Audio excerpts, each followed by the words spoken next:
Hi, Corey Geiger joined by Neil Rudel, and Neil, bowl eligibility. He can't say enough about what it means to the kids on this team, what it means to the program to get the bowl practices. But first and foremost, after a 30-13 win, the sixth win, you got to feel great for these kids knowing that they're going to be able to go to a bowl game. Yeah, I mean, these are the kids that saved the program. They've been part of 3 coaching staffs. These kids could have left and they wouldn't have a program. I mean, they literally would have been set back.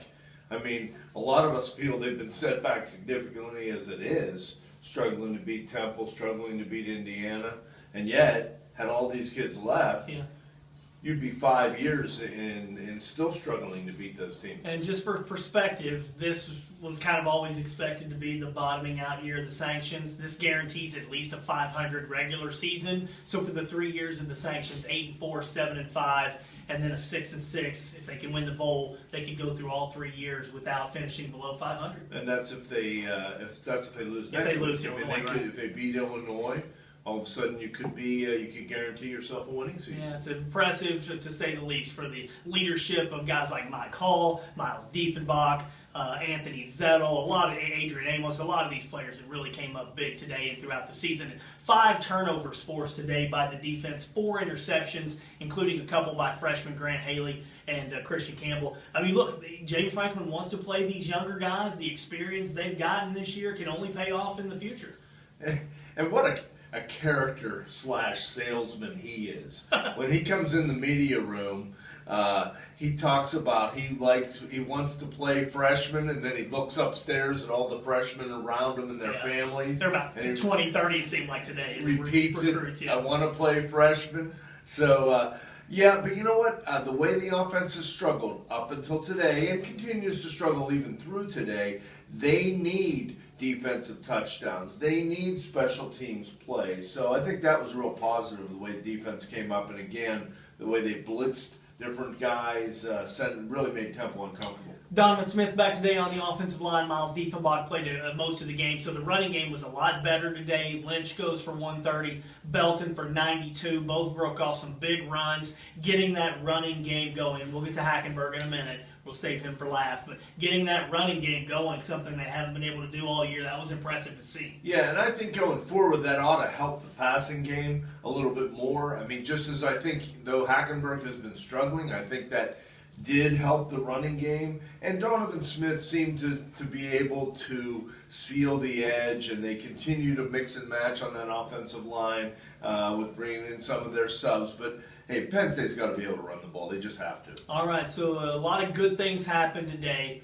We saved Hackenberg for last because, hey, look, I think the guy's had a really bad season. I don't know if you're quite ready to go that far. I know we can talk about the offensive line. That was not the case today. 2 more interceptions, 12 of 26. I'll just ask this question. Can you ever think of any quarterback that you've ever seen in the modern era of football that you think is a good quarterback who has twice as many interceptions as touchdowns? He's 14-7 now, and a lot of those I think are his fault. I just don't think he's played well. No, he hasn't. I'm not ready to give up on him. I still think he has the potential to be a great quarterback. Sure. I think you put him in an NFL system, you send him out to a pro day, whether when the time comes and this guy's ready. Now, he has made some bad decisions. He's felt the weight of the world on his shoulders at times, and he hasn't handled the transition, I don't think, as well as you would have liked to seen it or even expected it based on how he played. But I think he still has a lot of ability, and I think defenses have adjusted to him. I mean, hey, they had 112 yards passing today, season low, and he missed a lot of open people. The one interception he had was really bad. But I just think there's so many fates that have conspired. I thought he would have been better, and I don't think he's played well, but I still think the guy has the potential to be a great player. He has a lot of talent. But I'll just ask you this. He had 4 passes in the first half that were just way, way off. I mean, he's missing guys significantly. He had pretty good protection today. We all watch the NFL. And that's when we talk about Christian, we're always kind of thinking about the future. Guys in the NFL don't make those throws, or else you don't get to the NFL making those poor of throws at that level. And again, I know there are a lot of... I would ask, where they would be without him. Okay, they don't have anybody ready. That's fine, but that doesn't excuse the fact that he's missing guys by 4 and 5 yards. Yeah, he hasn't played well. I mean, they talked about, Blackledge talked about it midseason. He hadn't been able to step into his throws because he's gotten sacked.